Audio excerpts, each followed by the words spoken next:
Bueno, buenos días chicos. Vamos a dar inicio a la clase de hoy, que va a tratar acerca de la familia Tephritidae, fundamentalmente, que es la que agrupa a uno de los tantos grupos que nosotros llamamos moscas de la fruta.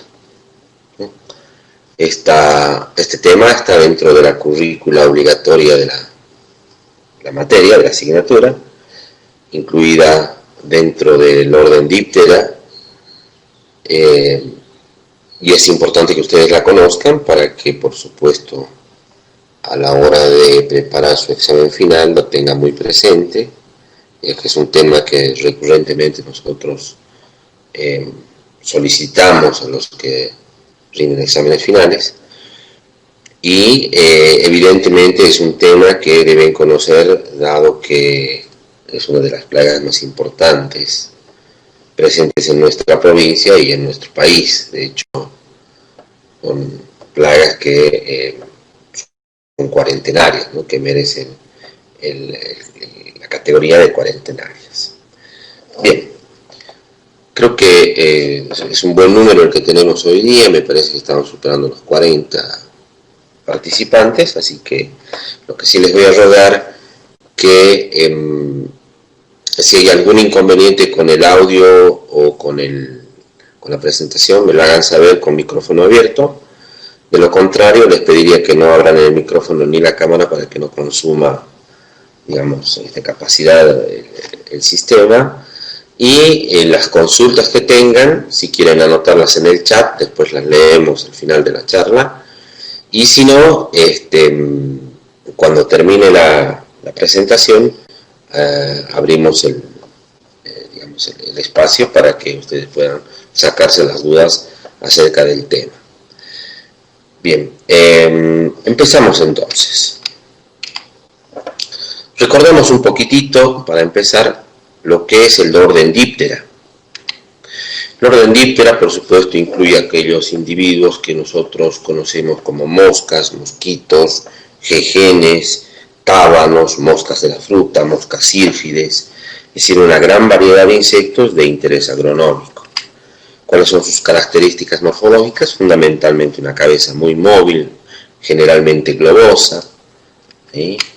Con ojos grandes, pueden ser holópticos o dicópticos, es decir, que estén separados muy marcadamente o que de alguna manera que puedan confluir en la parte del vértex, inclusive tocándose, evidentemente con una gran cantidad de omatirios.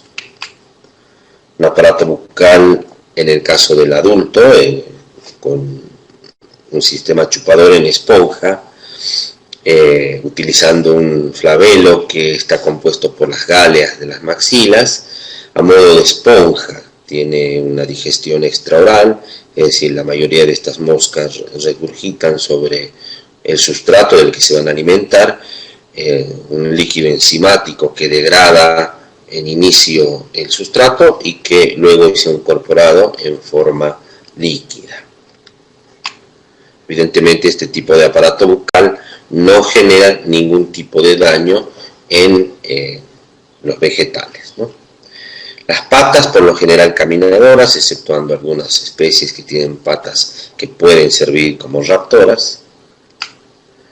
Alas, el primer par membranosas, que son las que podemos observar comúnmente en las moscas, y el segundo par sustituidas o reemplazadas por un sistema de halterios, que son modificaciones alares en forma de cucharita, o sea, cocleariformes, o pueden ser en forma de remo, de acuerdo a la especie. Lo que sí es importante reconocer que estos órganos le van a servir para nivelar o equilibrar el insecto en el vuelo. De ahí que en algunos casos también se los conoce como balancines, ¿no? Halterios o balancines. Ahí vamos a ver una imagen más detallada de la modificación del segundo par de alas. Entonces no es que no tengan alas, sino que el segundo par están modificadas. Evidentemente también, como en como es una constante en la biología, hay algunas especies que se salen de estos parámetros y que incluso son especies ápteras, es decir, sin alas. Bien, presentan un abdomen corto, que en algunas especies, principalmente las que vamos a observar hoy día como moscas de la fruta, presentan los últimos segmentos con una modificación que le va a servir para oviponer dentro del tejido vegetal, ¿sí? Un ovipositor largo que permite la ruptura del tejido. Dentro de lo que es la clasificación, los dípteros se clasifican en dos subórdenes grandes, que son Nematocera y Brachysera, fundamentalmente divididos por el tamaño de los individuos y la forma de las antenas. Fíjense, ahí tenemos dos representantes de cada uno de estos dos subórdenes. En la parte superior tenemos a los Nematocera, que tienen antenas filiformes o moniliformes muy alargadas, como se ve acá en la imagen, ¿no? Haciendo referencia al nombre Nematocera, recordemos que nemata o nemato venía del latín hilo o a modo de hilo. Y Brachysera, si se fijan ustedes acá abajo, las antenas, es profeso, hemos puesto una imagen de una mosca que vamos a ver enseguida, que se llama Ceratitis capitata, que posee dos pelitos capitados, que son estos que están arriba, al lado de los ojos. No sé si se ve el cursor, me parece que sí, pero ven que al lado de los ojos hay dos pelitos terminados en una cabezuela aplanada, ¿sí?, que dan origen al nombre de Ceratitis capitata, ¿no? Y por debajo de estos pelitos se encuentran las antenas, que son de tipo aristada. ¿Qué quiere decir? Que tienen modificación de los últimos segmentos antenales en forma de pelo. Por lo tanto, son antenas cortas, de ahí la denominación Brachysera, braqui corto, ¿no? Dentro de Brachysera están entonces las familias Antomide, Agromycide, Ascilide, Sylphide, Tachinide y por supuesto la familia que hoy nos convoca, que es la familia Tephritidae.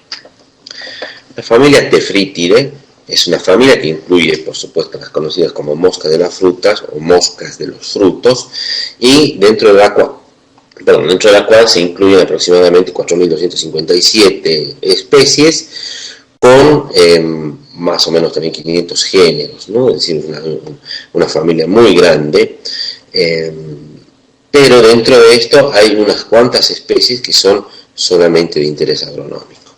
De todas estas especies, la mayoría son, por supuesto, fitófagas, ¿no? La gran mayoría son fitófagas. Cabe destacar de que no solamente a la familia Tephritidae se la denomina mosca de los frutos, ¿no? Por supuesto, hay otro grupo de dípteros que se denominan moscas de los frutos, que están compuestos por las moscas de la familia, me fue el nombre, perdón,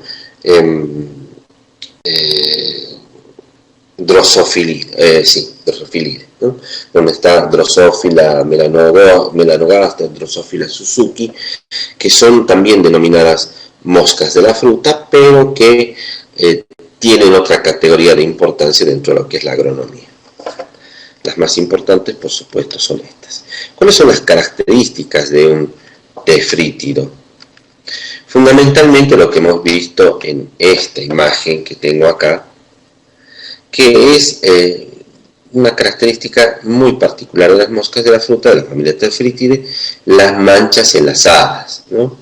Las manchas en las alas son importantes a la hora de reconocer esta familia, mejor dicho, ¿no?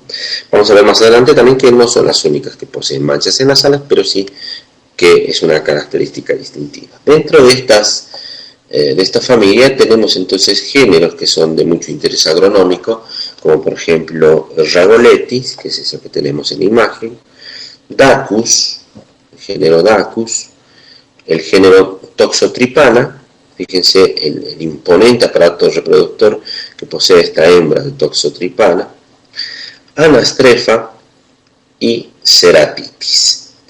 Estos géneros son evidentemente los más importantes y los que se abordan a la hora de reconocer las moscas de la fruta de importancia agronómica, ¿no? Bien, fíjense en esta imagen que vamos a ver ahora. Es una imagen que nos va a mostrar una gran cantidad, esta es una parte solamente de una página que incluye las moscas de los frutos en todo el mundo, ¿no? Fíjense que en esta imagen estamos viendo la especie y cuál es, digamos, el hábitat en el que se desarrolla, ¿no? Entonces tenemos una imagen debajo de la fotografía de la especie, una imagen de el mapa mundi donde se ve en rojo cuál es el área que abarca. Entonces fíjense que son muchas las especies de moscas de la fruta y son básicamente zonas tropicales y subtropicales las que las albergan. Vamos a ver entonces una clasificación muy sencilla de las moscas de la fruta en función del ciclo que presenta. Recordemos que pueden ser univoltinos o multivoltinos, es decir, especies univoltinas que tienen una sola generación al año, presentan una diapausa invernal, por lo tanto el clima donde se desarrollan debe ser un clima templado, pero con una fluctuación estacional muy marcada, como podría ser la nuestra, ¿no? Una baja fecundidad, capacidad de dispersión limitada y pueden ser monófagas y oligófagas, es decir, alimentarse de un solo vegetal o de unos cuantos. Ahí incluimos, por ejemplo, al género Rhagoletis. Por otro lado, la gran mayoría de las moscas de la fruta y las más importantes se van a presentar como multivoltinos, es decir, varias generaciones en el año que no presentan una diapausa marcada, con un clima subtropical y tropical que nos alberga, una alta fecundidad por esto mismo, una gran capacidad de dispersión, pueden ser polífagas, oligófagas y en algunos casos monófagas. Un ejemplo claro de este grupo de multivoltinos es Ceratitis capitata, ¿no? Que enseguida vamos a ver. El desarrollo en general de los dípteros.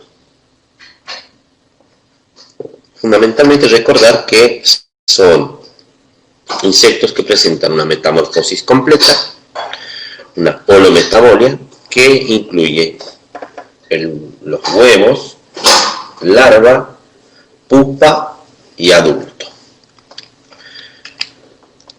Vamos a ver un poquito acerca de las moscas de la fruta, de interés agronómico, por supuesto, que presentan estas características. Los huevos, que son generalmente de color blanco cremoso, de forma alargada, ausada, muy afinada en los extremos y de un tamaño de aproximadamente 2 milímetros, ¿no?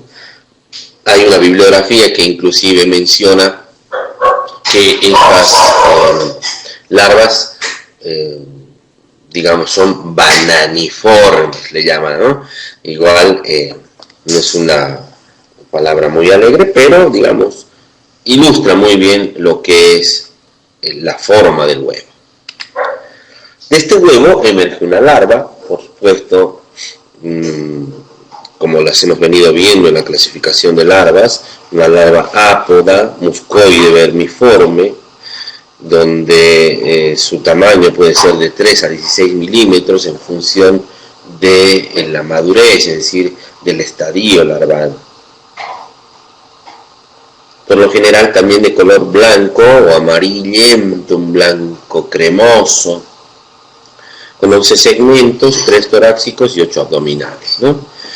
Es importante reconocer estos segmentos, ya que en ellos se van a insertar, digamos, los espiráculos, que son las aperturas del sistema traqueal de respiración de estos insectos, que las características morfológicas de estos espiráculos ilustran o guían o, digamos, permiten la clasificación hasta inclusive nivel de especie.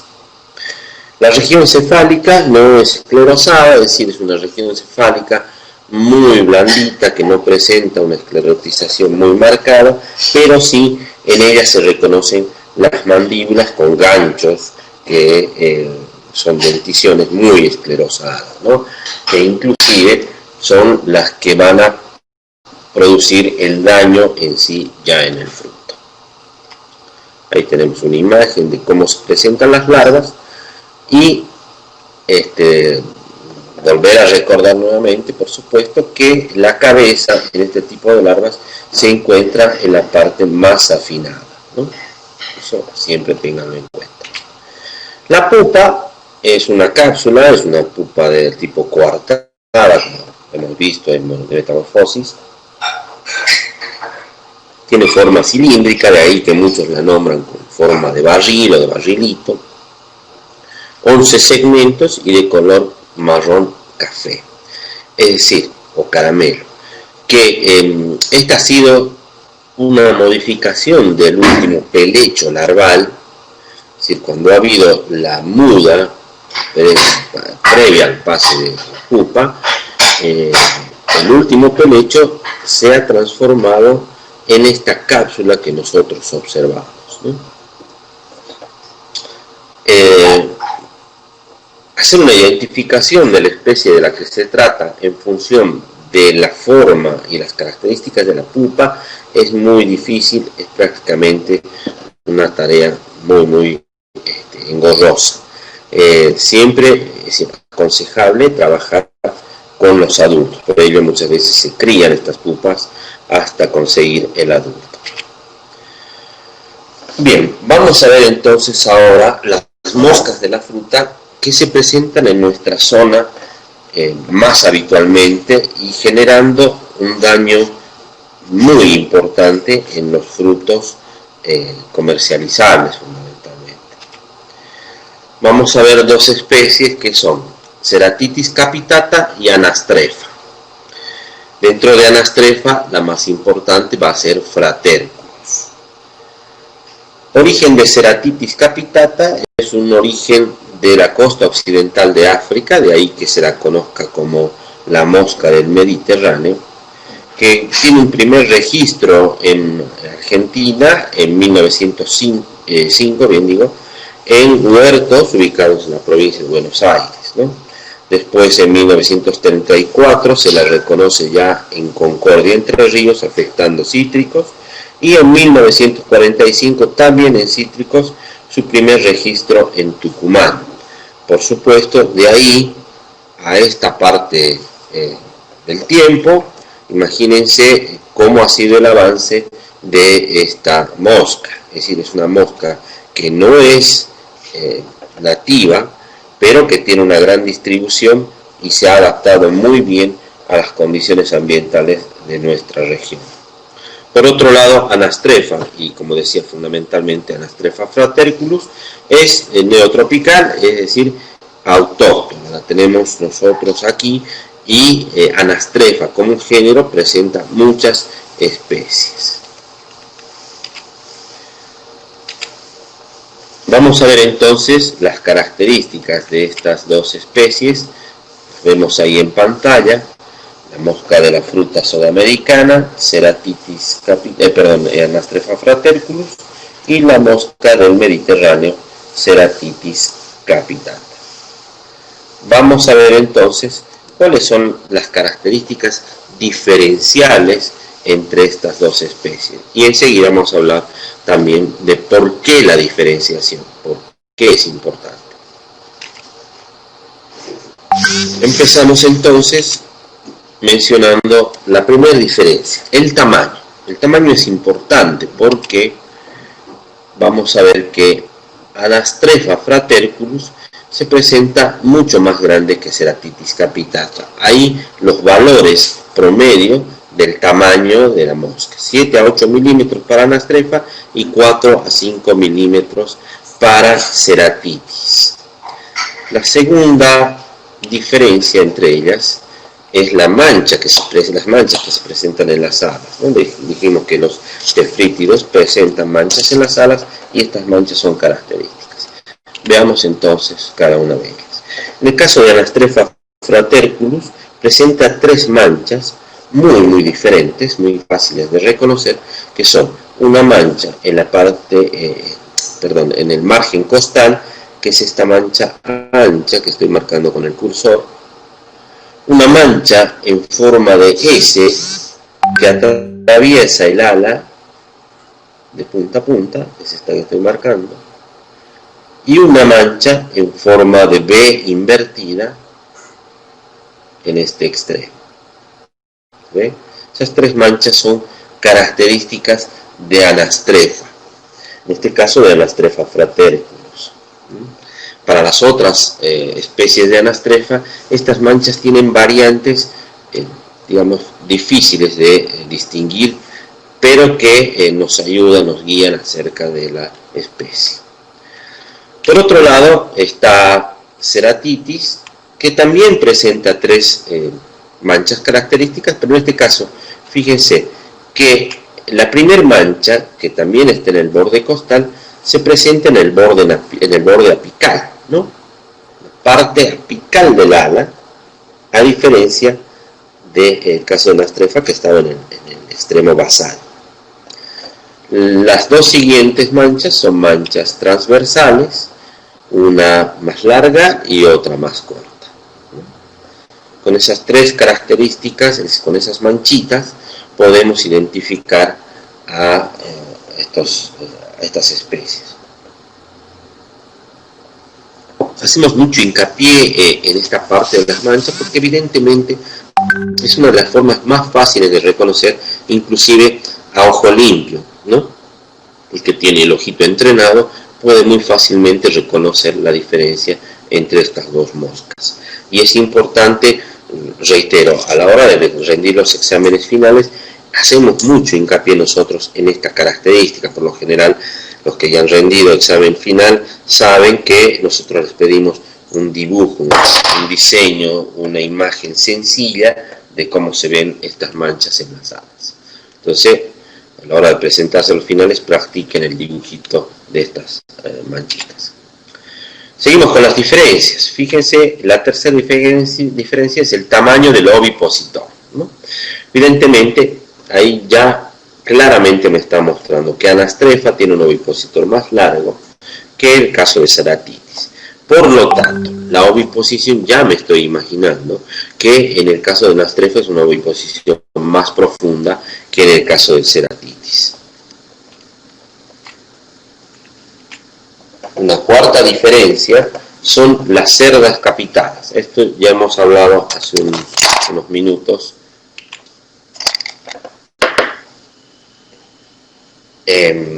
Haciendo referencia a estos pelitos, a estas cerdas capitadas que se presentan solamente en el macho de Ceratitis capitata. Es decir, que la hembra no lo presenta, y en el caso de Anastrefa tampoco, no está presente ni en macho ni en hembra.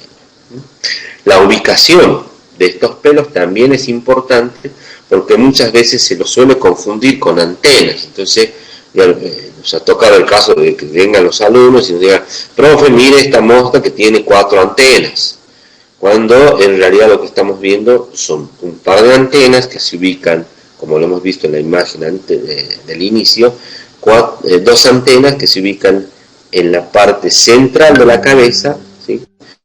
Más bien en la parte de la frente, y las cerdas capitadas que nacen al lado de los ojos, muy cercanas al vértex.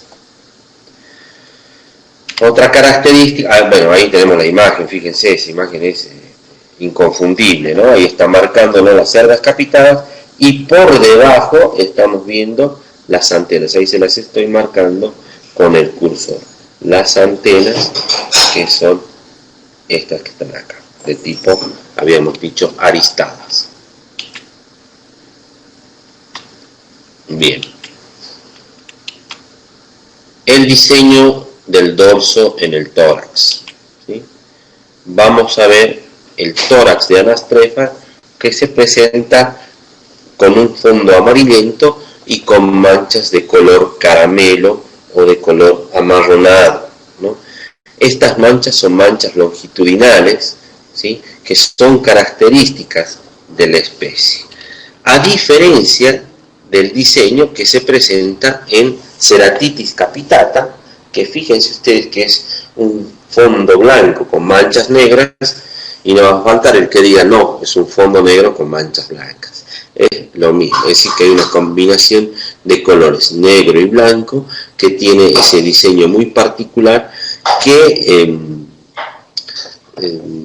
voy a hacer referencia a este diseño enseguida, también con la posición de las alas que toma. Bien, vamos a hablar del ciclo biológico que presenta esta mosca de la fruta. Hemos dicho que tiene una metamorfosis de tipo holometabol, es decir, que se presenta con el huevo, larva, pupa y adulto.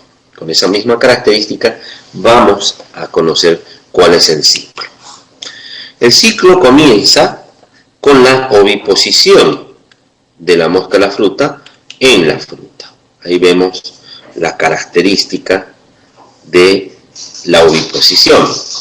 Vemos evidentemente que en el caso de Anastrefa, como tiene un aparato reproductor femenino mucho más largo, la introducción de los huevos va a ser más en profundidad, versus Ceratitis capitata, que lo hace más superficialmente, lo cual digamos no quiere decir nada porque el daño al final es el mismo. El siguiente paso en este ciclo es la deposición de los huevos, que estos huevos, como vinimos diciendo, son ausados en sus extremos, tienen forma de banana, y que pueden ser dispuestos en cantidades diferentes entre Anastrefa y Ceratitis, ¿sí? Anastrefa por lo general pone menos huevos, estamos hablando de entre 5 y 8 huevos. A diferencia de lo que puede ser una Ceratitis capitata, que puede poner entre 10 y 12 huevos por oviposición, ¿sí? Evidentemente, la viabilidad de estos huevos va a ser lo que nos va a dar la cantidad de daño que pueda tener también la fruta. Luego de la oviposición se presenta la emergencia de la larva. La larva la hemos mencionado también como una larva vermiforme. Esta larva se va a dirigir rápidamente hacia la pulpa del fruto, por lo tanto el fruto en el cual oviponen tiene que ser un fruto con características carnosas, ¿no? Tiene que ser un fruto de pulpa blanda. Por lo general pueden ser bayas, drupas, ¿sí? Nueces. Fíjense la característica ahí muy clara que se ve en esa imagen de las mosquitas, de las larvas, cómo se mimetiza muy bien, y esto lo podemos evidenciar cuando manejamos material que tiene que ver con mosca de la fruta. Es muy difícil reconocerla al toque. Y la otra que se observa bien es la cápsula cefálica, en la que se destacan las mandíbulas, que se presentan más oscuras, ¿no? Acá en esta imagen se ven esos 3 puntitos más oscuros, amarronados o rojizos, que son nada más ni nada menos que las mandíbulas de estos individuos. Bueno, la larva se alimenta de la pulpa, pasando por 4 estadios larvales, y en el último estadio larval emerge, como se ve acá en la imagen, emerge de la fruta, sale de la fruta y da un salto hacia el suelo, ¿no? Ahí está la larvita emergida, ¿sí? Por lo general deja un orificio mucho más notable que el orificio de oviposición, y esta larva va a saltar, bien digo salta porque es una característica de estas larvas, donde Ceratitis capitata tiene un salto mucho más destacable. Saltan para alejarse de la fruta y caen en el suelo, donde se entierran, ¿sí? Evidentemente, a qué profundidad se van a enterrar estas larvas va a depender de la especie y de la textura del suelo. Es decir, en un suelo suelto se podrán enterrar un poco más profundo que en un suelo más bien arcilloso, ¿no? Fíjense la imagen ahí de las pupas que están debajo del suelo, a pocos o escasos centímetros. Estamos hablando de suelos blandos en los cuales a 10 centímetros inclusive se pueden encontrar estas pupas, y de suelos endurecidos donde 2 o 3 centímetros son suficientes para cubrir la pupa. Perdón. Por supuesto, esta pupa va a hacer la que atraviese las condiciones no favorables, poco favorables que presentan los inviernos en nuestra zona. De esa pupa, evidentemente, va a emerger el adulto y va a reiniciar el ciclo. Este ciclo, así, con esa claridad, ese cariño que les pongo yo cuando se los cuento, cuando ustedes rindan los exámenes finales, de esa misma forma. Me encanta que lo representen, ¿no? Bien, diferencias en el ciclo de las moscas de la fruta, de Ceratitis y de Anastrefa. Si bien ya hemos mencionado acerca de la cantidad de huevos que puede poner, vemos entonces que el ciclo para Ceratitis capitata en nuestra zona productora de cítricos fundamentalmente dura aproximadamente 35 días, ¿no? Que es un promedio. Puede durar menos en función de las condiciones ambientales favorables o extenderse un poco más en función de los inviernos, ¿no? En cambio, en Anastrefa es un ciclo que dura más o menos 50 días. Por lo tanto, el número de generaciones para Ceratitis es mucho mayor que el número de generaciones de Anastrefa a lo largo del año. Por supuesto, Ceratitis es una plaga mucho más agresiva. La longevidad, es decir, cuánto tiempo vive un adulto, más o menos entre 60 y 70 días para Ceratitis y más o menos 170 días para Anastrefa. Como que compensa la menor cantidad de ciclos con la longevidad. Bien, daños en los frutos cítricos. Fundamentalmente, los daños que nosotros vamos a observar son básicamente daños en la primera imagen que tenemos nosotros, que es la parte estética, ¿no? Las oviposiciones de las hembras muchas veces son oviposiciones de prueba donde no deposita huevos, sino solamente hacen las perforaciones, los orificios para ver inclusive la madurez de la fruta. Y estas oviposiciones suelen ser inclusive perjudiciales, como lo estamos viendo en la imagen, ¿no? Ahí estamos viendo un orificio de salida. Vean la diferencia entre las dos imágenes que hemos visto, un orificio de oviposición y el orificio de salida de la larva, donde evidentemente esto tiene un nivel de daño mucho mayor, ¿sí?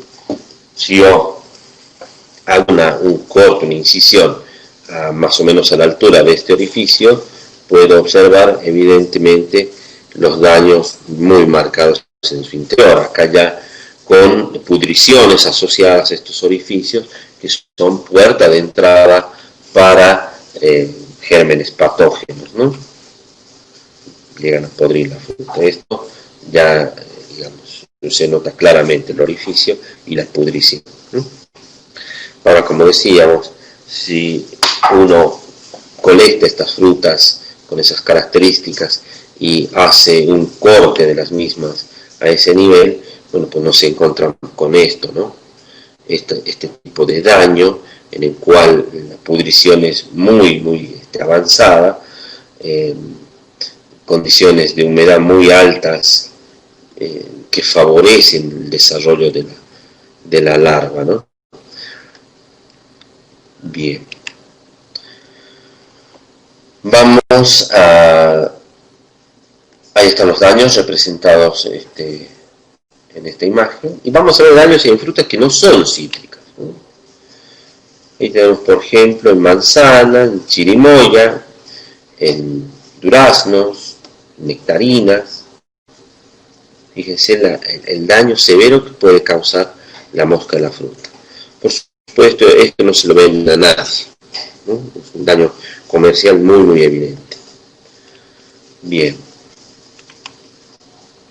Vamos a hablar acerca del monitoreo. Bien. Esto lo hemos visto cuando ya hacíamos referencia a los tipos de trampa que se utilizan para la colecta de insectos, y habíamos visto el tema de mosqueros, donde los describíamos claramente. Bueno, vamos a hacer un repaso de esto, ¿no? Vamos a ver que hay dos tipos de mosqueros. Los mosqueros que son los que contienen un cebo alimenticio, que son Portici y McFly, y los que contienen un cebo de atracción sexual, que son Steiner y Jackson. El funcionamiento de ambos es muy diferente. Por supuesto, el que se ceba con un atractivo alimenticio tiene muy poca especificidad, es decir, a este alimento que nosotros disponemos dentro de la trampa, del mosquero, van a acudir no solamente las moscas de la fruta, sino otro tipo de moscas.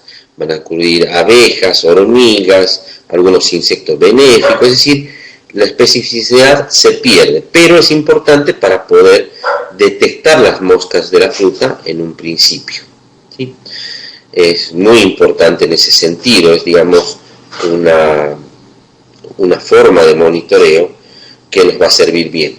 Por otro lado, también es importante destacar que nos va a servir para monitorear la presencia de las moscas que no tenga un atractivo sexual, ¿sí? Entonces estaríamos hablando de que estas trampas nos van a servir tanto para ceratitis como para anastrefa. El caso de las que tienen el cebo sexual o el atrayente sexual se va a muestrar, en este caso a monitorear, solamente a ceratitis capitata, de la que se tiene el atractivo sexual, la feromona, bien identificada y que se produce ya sintéticamente, ¿no?, para poder cebar estas trampas. En el diseño de las trampas, fíjense que hay una diferencia muy marcada, ¿no? Las que tienen cebo alimenticio, el diseño está diseñada precisamente para contener en su interior un líquido, ¿sí?, que va a servir de atractivo y del lugar donde mueran las moscas. En esta misma referencia vamos a ver que las moscas van a ingresar por la parte inferior de la trampa, donde se ha dispuesto un orificio, como se ve en esta imagen, ¿sí? No sé si logran captar el cursor, ahí les estoy marcando el orificio en esta McFly, que está amarillenta. Ingresa la mosca por el orificio, da unas vueltas, trata de salir por arriba, no puede, y entonces cae en el líquido. Bien. En cambio, en el caso de la feromona, la que tiene feromonas, se dispone un cartucho con una cápsula con la feromona que se va a liberar lentamente y paulatinamente, va a atraer a los machos, y los machos de la mosca van a quedar retenidos de alguna forma. En el caso de la Jack, con un piso que es pegajoso, y en el caso de Steiner, con un veneno que puede poner en su interior. Funciona de la misma forma. Otra diferencia entonces entre este tipo de trampas, decíamos que la trampa de cebo alimenticio nos va a permitir capturar no solamente a Ceratitis capitata y a Anastrefa fraterculus, sino también a las otras anastrefas, ¿sí? Recordemos que el género Anastrefa, que está difundido en nuestra región, está representado por varias especies, no solamente la Fraterculus. Fraterculus es la de mayor difusión, pero también hay otras moscas del mismo género, ¿no?, que es importante saberlas reconocer. Bien. Vamos a ver una experiencia de trampeo que hemos hecho en la cátedra. Espero que esto se pueda observar bien. Permítame un segundito que lo que voy a hacer ahora es darle paso a un estudiante compañero suyo,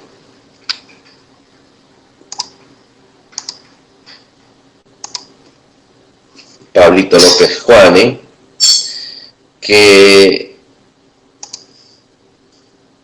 ha sido quien ha llevado adelante esta experiencia, así que vamos a escucharlo.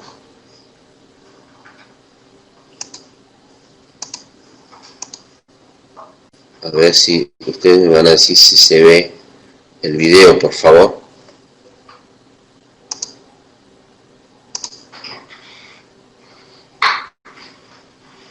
Ahí va. Voy a contarles una experiencia de trampeo masivo de mosca de la fruta en un monte frutal de la localidad de Vaqueros, realizada por la Cátedra de Zoología Agrícola. El objetivo de este ensayo era comprobar la efectividad de captura de distintos atractivos alimenticios, los cuales eran, primero, un testigo que correspondía a agua y detergente, el segundo, solo colorante, el tercero, fosfato diamónico, y el cuarto, una combinación de fosfato diamónico y colorante. Todos estos en soluciones acuosas con detergente.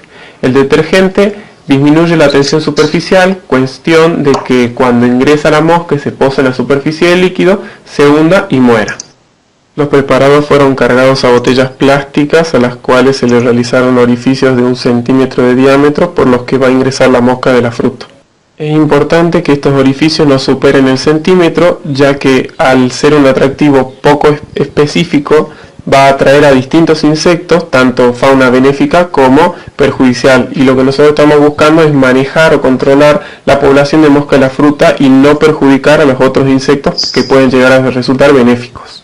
Las trampas fueron instaladas y distribuidas por el monte frutal, colgándolas de los árboles a 1,5 metros o 2 de altura. En el mes de septiembre, previo a la floración de los árboles y el cuajado de los frutos, cuestión de que el insecto se encuentre primero con la trampa antes de encontrarse con la fruta y poder observar el momento de la emergencia de estos insectos.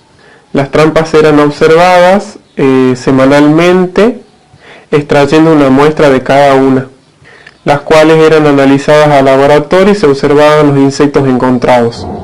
Pudo observar que Ceratitis capitata, la mosca del Mediterráneo, aparece tempranamente en el mes de septiembre. Trepha fraterculus se encontró en el mes de octubre en adelante.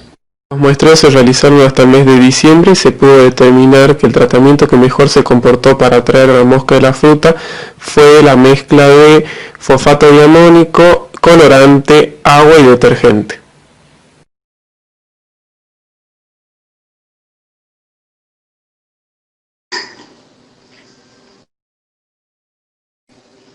Bien, esta ha sido una de las experiencias que hemos llevado adelante en la cátedra, que nos ha dado muy buen resultado y evidentemente ha permitido que el productor que hemos digamos asesorado en ese momento pueda tener una cosecha de duraznos libres de mosca de la fruta sin el uso de ningún tipo de veneno. Se ha utilizado este superfosfato de amonio, que es muy importante destacarlo como un muy buen atrayente. Funcionan bastante bien, como lo ha dicho Pablo. Bien, volvamos un poquito para atrás. Hablábamos del manejo, ¿sí? Dentro de lo que es el manejo, entonces, hay un manejo que es de tipo legal.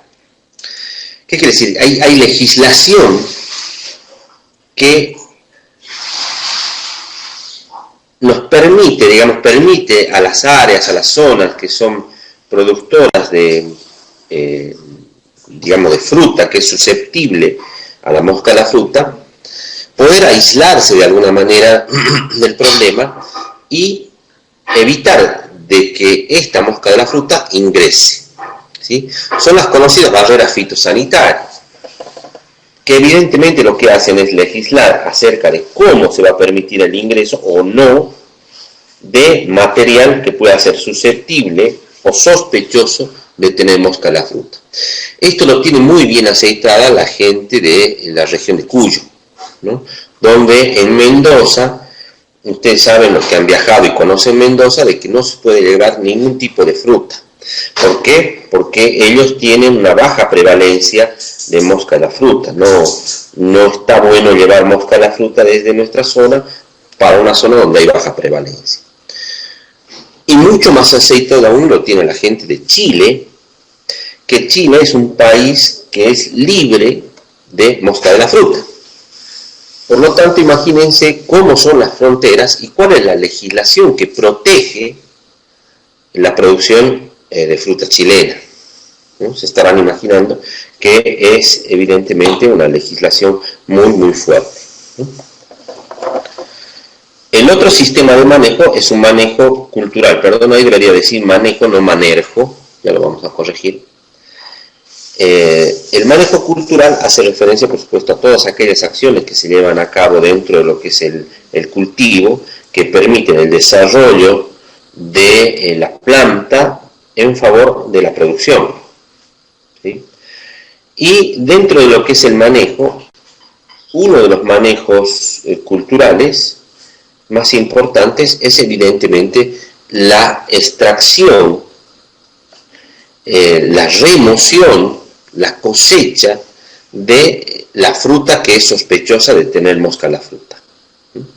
Evidentemente, una vez que yo detecto que la mosca está dentro de la fruta, esa fruta ya no sirve, porque no hay una forma de atacar a la larva que está dentro de la fruta sin perjudicar las características organoeléctricas de la fruta. ¿Qué quiere decir? No puedo meterle un insecticida para matar a la larva sabiendo que ese insecticida va a quedar dentro de la fruta, ¿no? Entonces lo que yo tengo que hacer es atacar, en este caso, al adulto.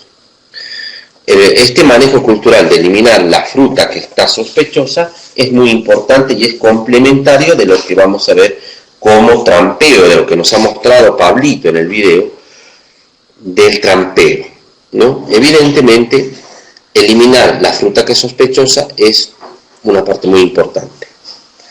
¿Cómo lo elimino? En un principio se decía se quema la fruta. Bueno, hoy en día el quemar cosas no está bueno, afecta mucho lo que es el medio ambiente. Por lo tanto, la alternativa que se realiza es enterrar.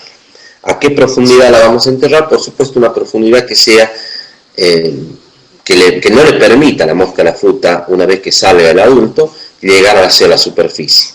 Habíamos dicho que 10 centímetros es una profundidad a la que se entierra la mosca de la fruta, por lo tanto el entierro debe ser a mayor profundidad de 10 centímetros, para asegurarnos de 40 centímetros en adelante, ¿sí? Algunos sugieren ponerle cal, yo soy partidario de no hacerlo porque la cal de alguna queda residente en el suelo y perjudica digamos, el desarrollo natural del suelo mismo, ¿no? Sí, cubrirla con tierra, e inclusive hay estudios que se han hecho de tapar esos orificios con mosca, con telas de calibre muy finito, que permitan el tránsito natural y normal de los enemigos naturales de la mosca de la fruta, que son fundamentalmente microavispas, ¿no? Entonces un calibre de malla muy finito para que la microavispa entre y salga del depósito donde están las frutas sospechosas, ¿no? Bien, decíamos que también es complementario en la disposición de estas trampas cuando son montes frutales muy pequeños, ¿sí? Nosotros la experiencia que hicimos en Vaqueros la hicimos en un monte frutal que tenía no más de 11 árboles, ¿no? Entonces, a ese nivel, trabajar con trampas y con el manejo cultural de eliminar la fruta sospechosa anda muy bien, ¿sí? Anda muy, muy bien.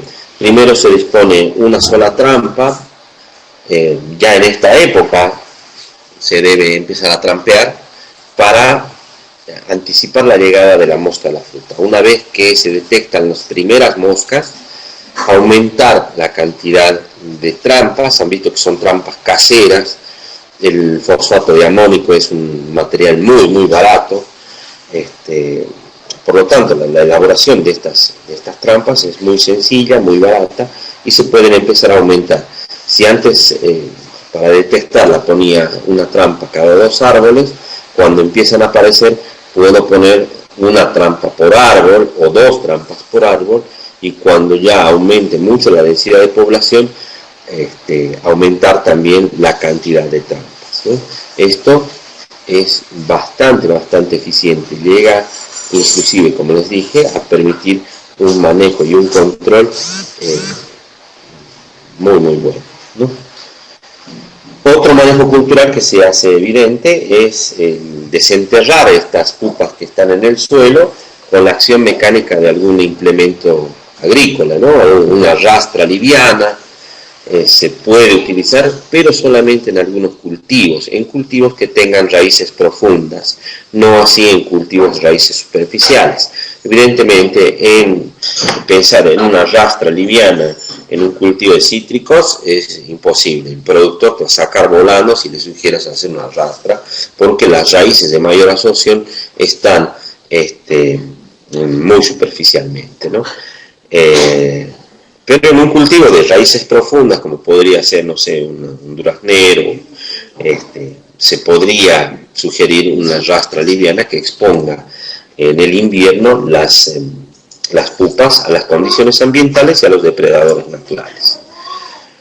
El manejo químico, bueno, no vamos a hablar acerca del manejo químico, pero sí es una alternativa al momento de que haya mucha mosca. Se hacen aplicaciones de insecticidas de contacto, fundamentalmente, que maten a los adultos, pero también con la contraparte de que, como no son específicos estos insecticidas, pueden llegar a matar la fauna benéfica. El manejo autocida y el manejo biológico los vamos a ver ahora. El manejo autocida hace referencia al TIE, a la técnica del insecto estéril. Esta es una planta de producción de insectos estériles, ¿sí?, que produce aproximadamente 300 millones por semana de insectos estériles, de pupas. ¿Sí? El proceso comienza en la sala de adultos, que es donde estamos ahora, adultos reproductores, donde se colocan pupas hembras y machos, ¿sí?, de mosca, que se desarrollan dentro de la jaula, y se hace la colecta de los huevecillos a través de las telas como puede verse, ¿sí? Esos huevos son sembrados en una dieta larvaria diariamente. Aproximadamente se colectan 10 litros de huevos diarios de mosca. Se siembra una dieta larvaria formulada especialmente para alimentarlas, en la cual tiene una base de levadura inactiva, azúcar, harina de soja, heno de alfalfa molida, ¿sí?, y sus conservantes. Esos huevitos son sembrados en esa dieta y son transferidos a unas cámaras de cría, las cuales tienen distintas temperaturas y humedad, ¿sí?, que favorecen el desarrollo de la larva. Una vez que la larva alcanza su tamaño ideal, salta de la dieta larvaria y son colectados diariamente aproximadamente 600 o 700 litros de larvas. Esas larvas, transcurridas 24 horas, se transforman en las pupas que ustedes ven en las bolsitas habitualmente, ¿sí? Esas pupas son teñidas con un pigmento fluorescente para diferenciarlas de los insectos silvestres, ¿sí? Son irradiadas, son embolsadas y se liberan en el campo diariamente, que es lo que ustedes también pueden ver en los aviones que pasan habitualmente.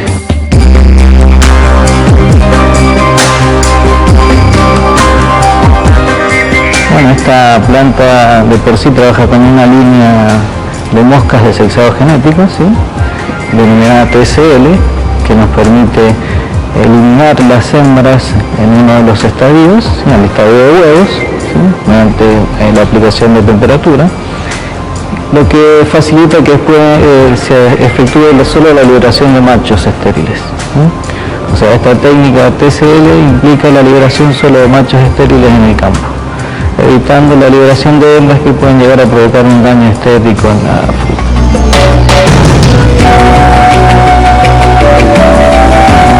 Una importante cantidad de las moscas estériles que se producen en nuestra provincia son exportadas a países como Brasil, España y otro tanto se envía a la Patagonia Argentina. En la bioplanta modelo que posee Iscamen trabajan diariamente 190 personas en turnos rotativos durante todos los días del año. Si bien los protocolos de cría difieren de una planta a la otra, todos apuntan a una calidad estándar que se rige por un manual internacional de calidad, ¿sí? Nosotros debemos producir un insecto que tenga determinadas características, tanto morfológicas como de esterilidad, ¿sí? Por eso nuestras moscas deben tener un peso apropiado, deben tener un porcentaje de voladora apropiado, ¿sí? Todo regido internacionalmente, o sea, todas las plantas trabajan con ese mismo valor de referencia, ¿sí?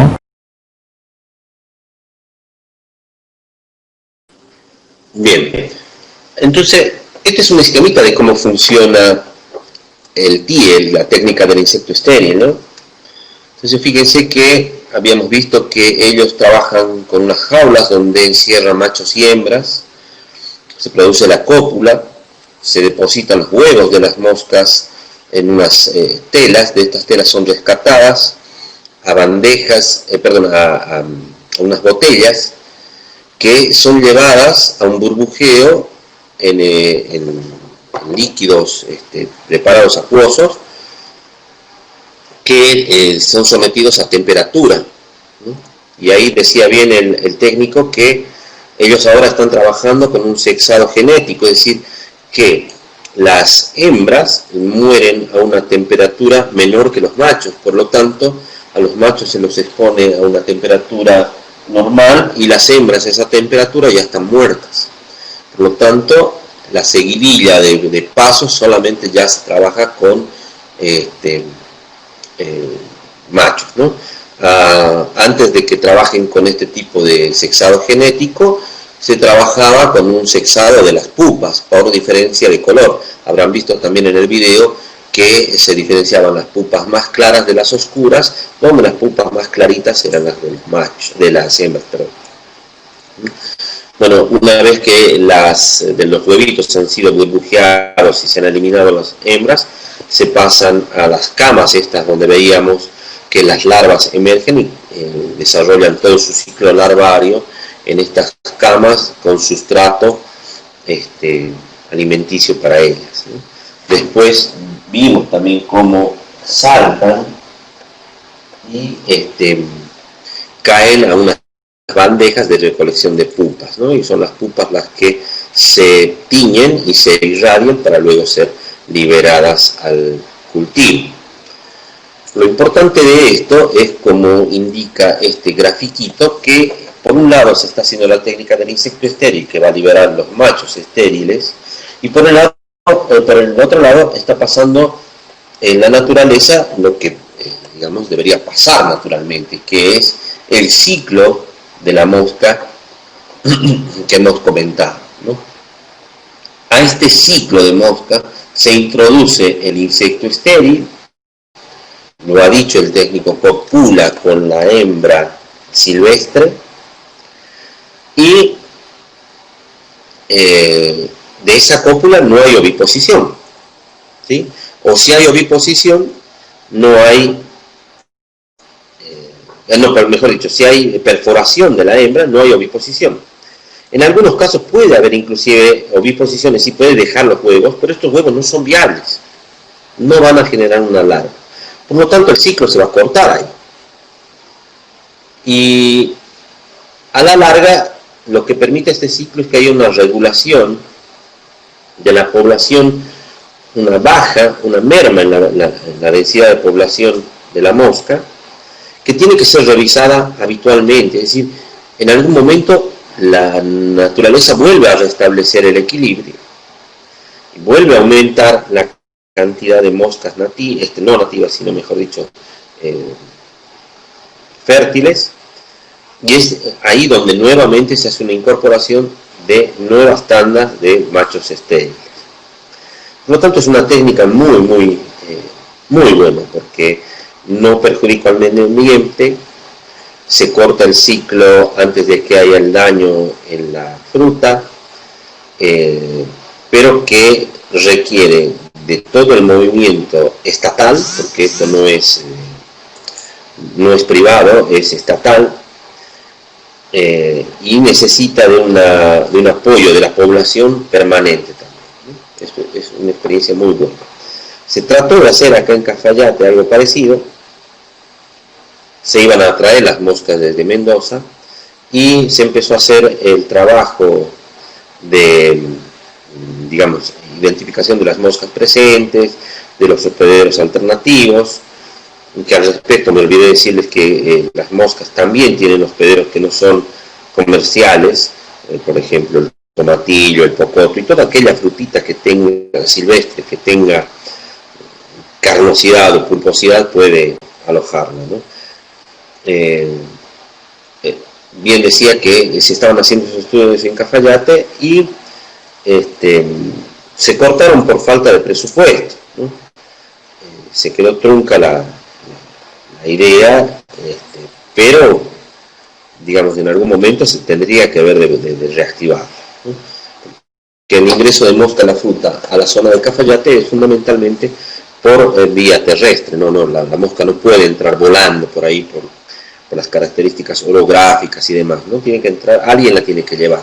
Entonces, poniendo una barrera fitosanitaria y haciendo una liberación de machos estériles, las densidades de población con seguridad bajarían.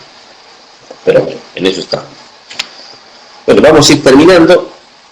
Hablamos acerca de lo que es el manejo biológico, que tiene que ver con la cría también masiva y liberación de algunas microavispitas que cortan el ciclo a nivel de pupas y de larvas, por lo general de pupas. Estas especies que estamos viendo ahí en esta lámina son especies de microavispas que son parasitoides de la mosca de la fruta. Me había quedado algo más en el tintero. Acá vamos a terminar con la presentación, vamos a pasar a la ronda de preguntas, pero quería recordarles, quería recordarles que los frutos que ataca la mosca de la fruta, aparte de todos los que hemos visto, podemos incluir dentro de ellos a los frutos cítricos fundamentalmente, y dentro de los frutos cítricos hay que hacer un párrafo aparte con el limón. ¿Qué pasa en el limón? En el limón se produce la oviposición, la hembra perfora, pone los huevos, pero las larvas que emergen de esos huevos no pueden desarrollarse por la gran cantidad de ácido que tiene, la característica ácida que tiene esa pulpa de limón, que impide que la larva se desarrolle normalmente. Por lo tanto, hay oviposición, lo que no hay es desarrollo de la larva, ¿no? ¿Esto por qué? ¿Por qué hacemos mención de esto? Porque hay países que no reciben fruta con mosca de la fruta, ¿no? Imagínense querer mandar naranja o mandarina de la zona nuestra de Yuto, donde hay una gran cantidad de mosca en la fruta, y que queramos enviar, por ejemplo, a Chile. No la van a recibir a la fruta. Esto mismo pasaba con algunos países que no recibían fruta cítrica de la Argentina, sin embargo sí recibían los limones.